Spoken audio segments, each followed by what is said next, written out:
1h16 em Brasília, pelo horário brasileiro de verão. E nesta edição do Câmara Hoje, nós vamos discutir a exigência de exames de aptidão ou de proficiência para algumas categorias profissionais. Aqui na Câmara, um projeto de lei muito polêmico quer acabar com o Exame Nacional da Ordem dos Advogados do Brasil, realizado há quase 50 anos, para selecionar os bacharéis em direito que podem atuar como advogados. O projeto reacende o debate sobre a necessidade de fiscalizar melhor a qualidade do ensino superior no Brasil. A reportagem é de Carolina Nogueira. Um exame com nível de exigência tão alto que reprova 3 de cada 4 inscritos. E caro, a taxa de inscrição chega a R$ 250, impagável para muitos candidatos, o que levanta suspeitas sobre o exame ter se tornado uma fonte de renda para a entidade. Para o deputado Cibá Machado, a OAB assumiu um papel que não é seu, de avaliar a qualidade dos cursos de direito no país. Não se sustenta os argumentos da manutenção do exame da ordem, porque não é competência da OAB, como de nenhum outro organismo desta natureza, fazer digamos assim, a separação daquele que ele julga como sendo bom ou ruim advogado. Quem tem que fazer isso é o MEC. De outro lado, existe o forte argumento de que uma avaliação dos cursos é fundamental no país que possui mais cursos de direito que todos os outros países do mundo somados. Com a explosão da criação de faculdades, temos 1.240 cursos de direito, contra 1.100 cursos no resto do mundo. O deputado Doutor Grilo acredita que essa avaliação não pode deixar de existir. Acho que nós não podemos simplesmente deixar acabar com o exame. O exame é necessário, mas nós precisamos fazer alguma mudança. Tem alguma coisa que precisa ser mudada porque o índice de reprovação é muito alto. Nós devemos também começar a punir as faculdades. Tem algumas faculdades que têm um índice de reprovação de 90%. Isso está mostrando que as faculdades não estão preparadas, estão colocando profissionais no mercado sem qualquer condição. Então, o MEC precisa realmente fiscalizar essas faculdades para tomar medidas contra elas e até mesmo fechar essas faculdades. A discussão não acontece só no direito. A necessidade de fiscalizar a qualidade dos cursos existe em todas as profissões. No ano passado, o Conselho Regional de Medicina de São Paulo reprovou 54% dos médicos formados no estado. Uma iniciativa de fiscalização é a criação de um instituto vinculado ao Ministério da Educação para supervisionar e avaliar todos os cursos superiores do país. O projeto que cria o instituto foi enviado ao Congresso e já causa polêmica na Câmara. Bom, o projeto que acaba com o exame obrigatório da OAB teve um pedido de urgência rejeitado pelo plenário da Câmara no final de dezembro. E para debater a exigência dos exames profissionais, eu converso agora, ao vivo, com o secretário-geral adjunto da Ordem dos Advogados do Brasil aqui no DF, Juliano Costa Couto, e também com o presidente do Conselho Regional de Enfermagem, Wellington Silva. Agradeço muito a ambos por terem aceito o nosso convite. Eu começo com você, Juliano Costa Couto. O exame da Ordem dos Advogados do Brasil, ele precisa ter o rigor que tem, porque com 80%, às vezes até próximo de 90% de reprovação, dá a impressão que ele tem, de fato, um excesso de rigor. Ou são os cursos de direito no Brasil que são majoritariamente ruins? Não, na verdade, os cursos de direito, como bem colocado na reportagem, eles aumentaram em muito seu número. Hoje não existe mais vestibular nas faculdades particulares e o problema é que, então, a saída do aluno, às vezes ele não está tão preparado. E a ordem, entendo, ela tem sim que manter o exame de ordem, que ele pode sofrer algumas modificações, mas ele é extremamente necessário para regulamentar a profissão. Bom, Juliano, mas há sempre, e aí fazendo o papel de advogado do diabo, acusações de que a Ordem dos Advogados do Brasil, na verdade, faz reserva de mercado, utilizando como o instrumento o seu exame. Como é que vocês respondem a essa crítica? Na verdade, essa interpretação é equivocada. Se você parar para pensar, a Ordem gostaria de ter em seus quadros todos estes milhões de bacharéis em Direito que não obtiveram aprovação no exame da Ordem, porque a Ordem seria uma entidade mais forte. Hoje somos quase 800 mil advogados, passaríamos de uma hora para outra para 2 milhões, teríamos mais recursos e mais poder de representação. Então veja que nós estamos prezando pela qualidade da advocacia e não é reserva de mercado, porque até mesmo essa reserva de mercado ela é feita pela, digamos digamos, pela sociedade como um todo, as empresas e os cidadãos que precisam do busto do advogado. Importante ressaltar que quem faz o curso de Direito não tem necessariamente a obrigação ou o imediato direito de ser advogado. Pode escolher todo e quaisquer outros ramos do curso jurídico, né? Então, a advocacia, sendo uma das especialidades, ela pode sim impor seus requisitos mínimos para seu exercício. Mas hoje, se não me engano, a advocacia é pré-requisito, por exemplo, se você quiser ser juiz, se você quiser ser promotor, não é isso?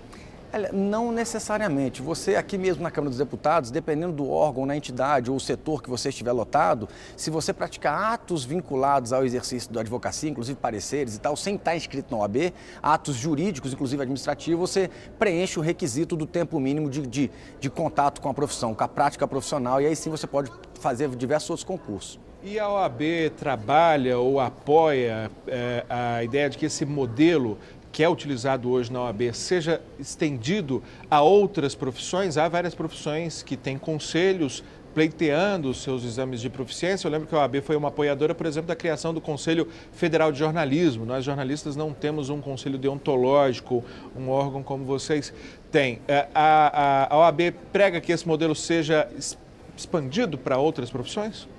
O que eu falo em nome da Ordem com absoluta convicção e serenidade é que nós defendemos o nosso exame de ordem.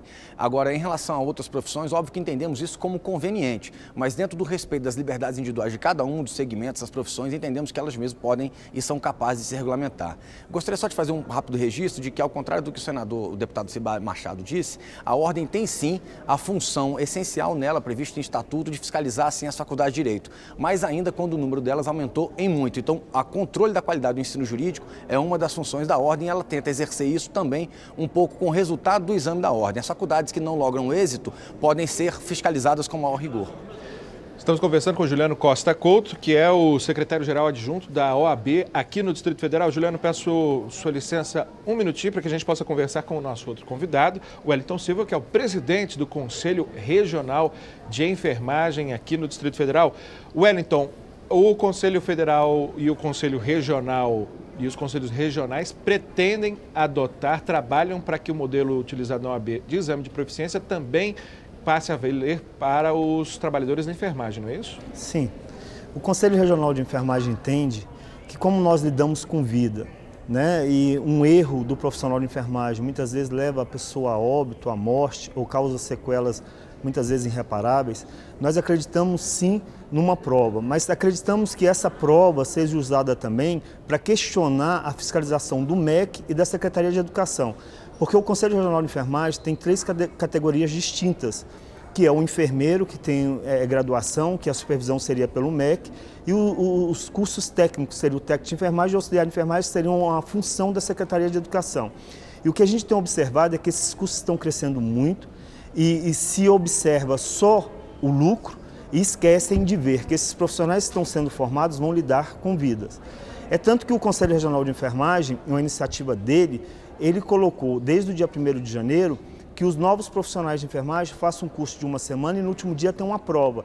Essa prova, mesmo ele tirando uma nota abaixo de 5, até zerando a prova, nós não podemos impedir que ele exerça a enfermagem. Porém, nós vamos observar de onde que eles são oriundos e trabalhar junto com os responsáveis técnicos dessas unidades, seja técnica ou de nível superior, para que eles possam estar reformulando e trabalhando para que a formação seja melhorada. Agora, qual é o processo que vocês visam enfrentar aí para tornar esse desejo do Conselho Federal e dos Conselhos Regionais de Enfermagem numa realidade? Como é que está o andamento desse processo? Nós dependemos de uma lei da Câmara.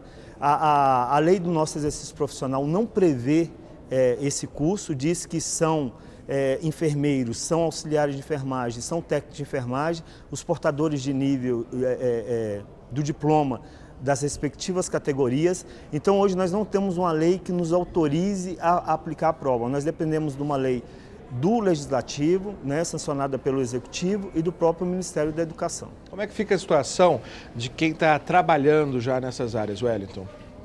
A nossa preocupação, desde que a gente assumiu o conselho, é desses profissionais, porque a gente tem visto que tem aumentado muitos erros de enfermagem.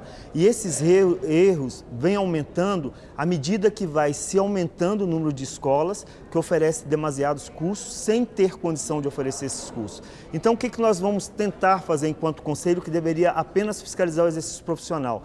Nós vamos oferecer cursos durante todo o ano no Distrito Federal, para que as pessoas que já estão formadas, estão exercendo as suas atividades, possam fazer esses cursos e tentar, assim, melhorar a qualidade de alguns locais ainda que a atuação do profissional de enfermagem não esteja adequado para atender a sociedade.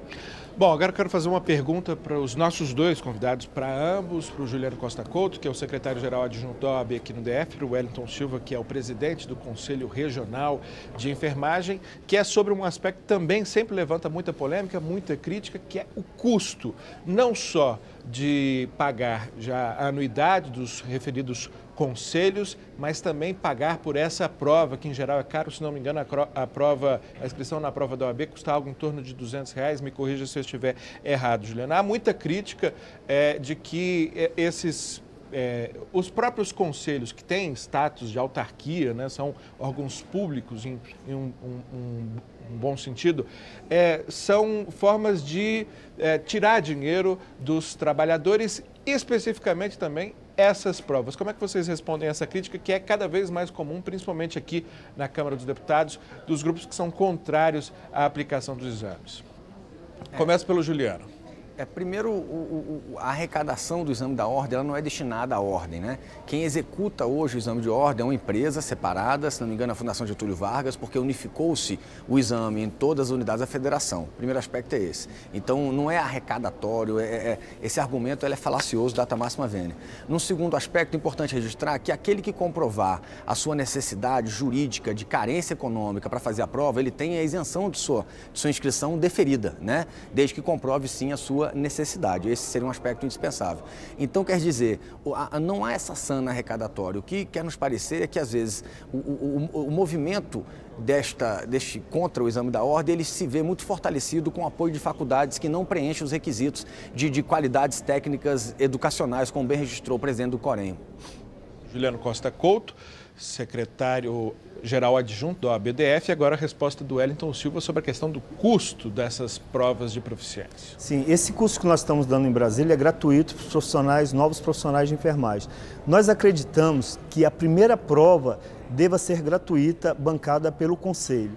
E a partir do momento que comece a haver as reprovações, as próximas provas seja bancada pelo profissional que vai fazer essa prova. Bom, quero agradecer muitíssimo mais uma vez os nossos dois convidados, Juliano Costa Couto, secretário-geral adjunto da OAB aqui no DF, Wellington Silva, presidente do Conselho Regional de Enfermagem. Esse debate continua, o ano legislativo está apenas começando, um debate que sem dúvida vai chamar muita atenção e os senhores serão sempre os nossos convidados aqui para debater e aprofundarmos nesse tema. Mais uma vez, muitíssimo obrigado. Muito obrigado. Nós que agradecemos. Obrigado. Bom,